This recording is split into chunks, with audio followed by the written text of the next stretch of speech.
walking up this hill, and there's a huge field up at the top here that has a good amount of ground squirrels.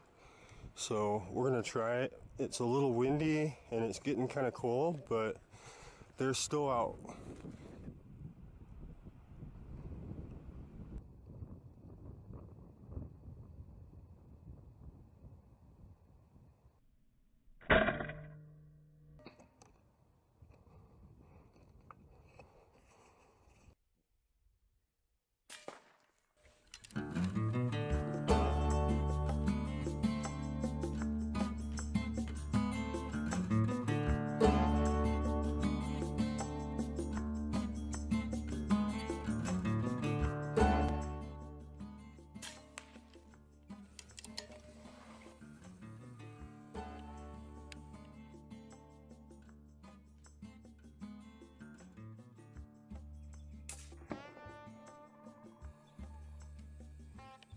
Down below, see him? Oh. Shut him up. Lights out.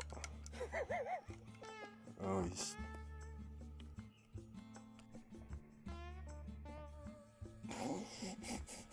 Oh, God. I don't like it when they bark at me. That's just insulting.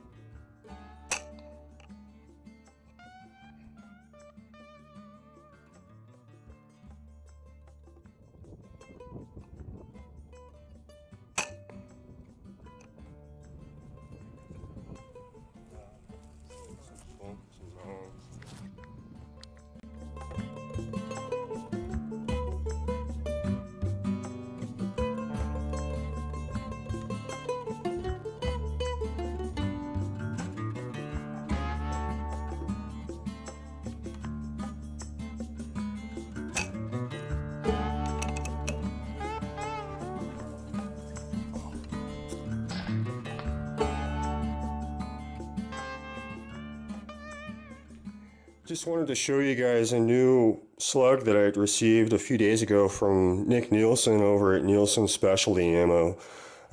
He had done some testing with Airgun and had came up with this 30 cal hollow point, and these are 47 grains.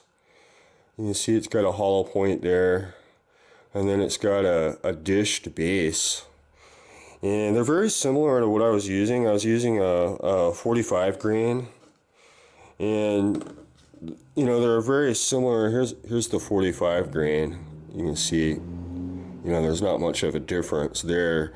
But then, you know, the base is obviously different. This one's got a dish to it, and then this one's a flat. So there is a 2 grain difference. So, you know, these 47 grains are just a little bit longer. They seem to load a little better in the gun.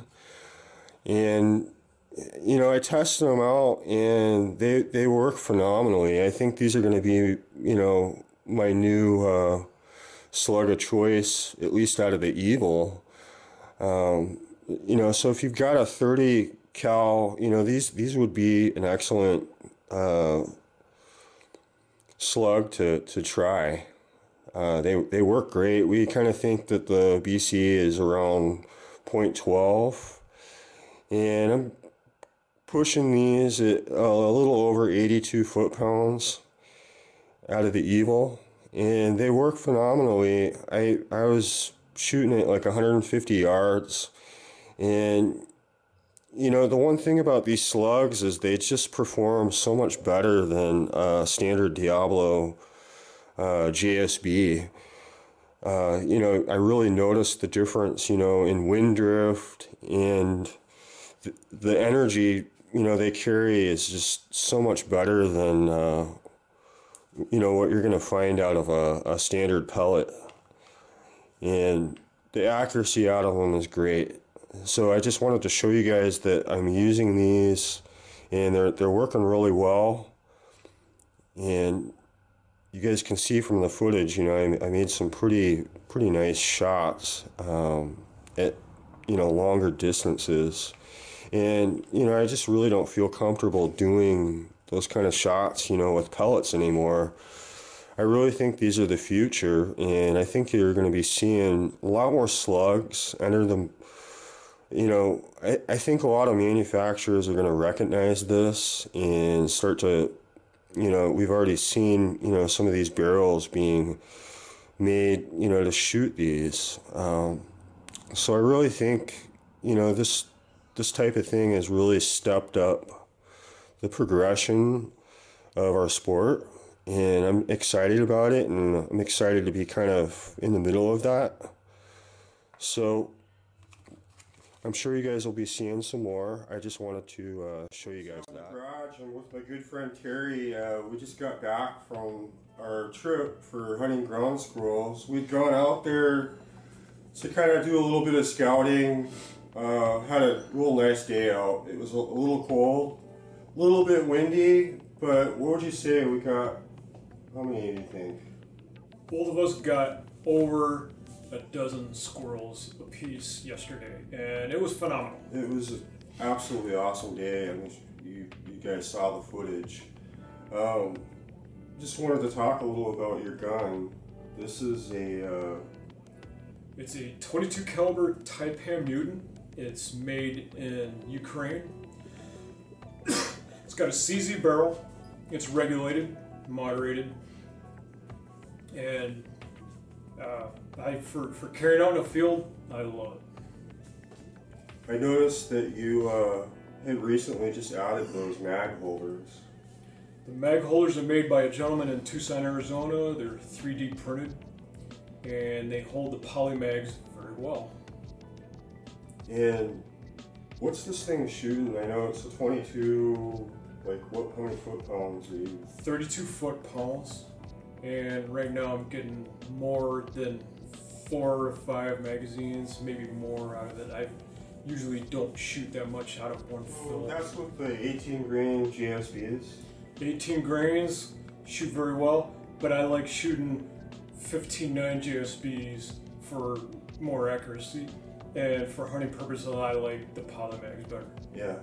Well, I know some of those shots you were making were pretty impressive.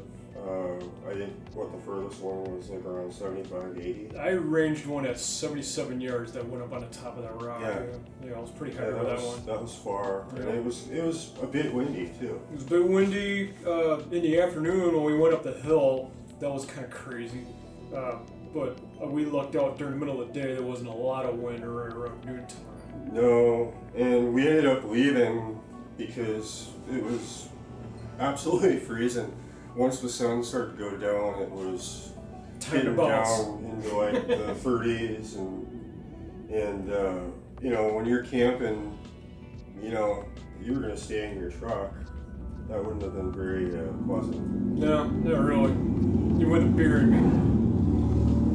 But I think, you know, we can go back to that place in, you know, a couple weeks and probably get a ton more. I'd say in a couple of weeks still. Because I didn't really see juveniles. I just saw mostly the adults. So yeah, I guess the babies ain't out yet.